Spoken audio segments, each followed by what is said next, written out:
एक वाटी पोह्यांपासून मस्त खुसखुशीत आणि खमंग थालीपीठ. पोहे खाऊन खाऊन कंटाळा येतो तेव्हा ही रेसिपी नक्की ट्राय करा. कधी कधी काहीतरी नवीन बनवून खावंसं वाटते, मग असे थालीपीठ बनवा. खूप कमी वेळात तयार होते. नमस्कार मंडळी, संगीता's फूड वर्ल्डमध्ये तुम्हा सर्वांचे स्वागत आहे. चला तर मग साहित्य पाहून घेऊया. 1 वाटी पोहा, बेसन, गव्हाचं पीठ, सांबार, 2 ते 3 हिरवी मिरची, लसूण, कांदा, गरम मसाला, मीठ, धने पावडर, लाल मिरची पावडर, हळदी पावडर, ओवा आणि तीळ. हे सर्व साहित्य आपल्याला लागणार आहे. चला तर मग रेसिपी सुरू करूया.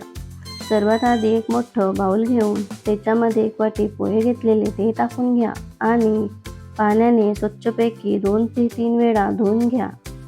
पोह्यामधले सर्व पाणी काढून टाकायचे आहे आणि आपण पोहे बनवतो त्याच्यापेक्षा जास्त भिजवा.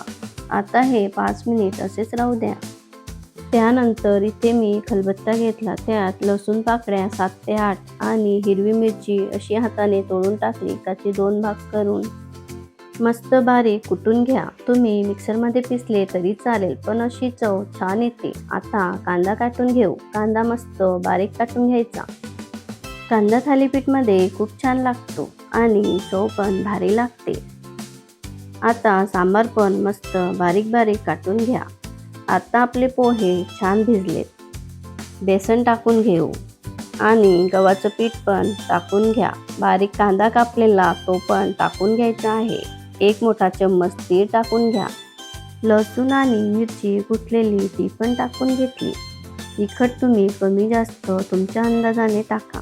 1 चम्मच ओवा, 1 चम्मच धने पावडर, 1 चम्मच लाल मिरची पावडर, थोडीशी हळद आणि गरम मसाला, चवीपुरतं मीठ. त्यानंतर खूप सारा सांबार थोडा जास्तच टाकायचा. आता हे सर्व मस्तपैकी भिजून घेऊ. याच्यामध्ये आधी पाणी नाही टाकायचे, असेच भिजून घ्या, कारण पोहे आपण भिजवलेले त्याच्यामुळे पाणी खूप कमी लागते. आता थोडं थोडं पाणी टाकून मस्तपैकी भिजून घ्या.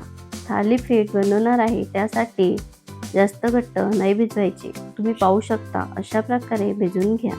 त्यानंतर पोळीपाट घेऊन त्याच्यावरती कॉटनचा कपडा घेतला. आता त्यातला पोळी बनवतो त्या साईजचा गोळा घेऊन असा गोल गोल करून घ्या. एका वाटीमध्ये पाणी घ्या आणि असा हात पाण्यामध्ये बुडून बुडून असे हाताने प्रेस करत करत मस्त गोल थालीपीठ तयार होते. आता थालीपीठला एका बोटाने मस्त मधात आणि आजूबाजूने अशी छेद करून घ्या. चला तर मग थालीपीठ भाजून घेऊ.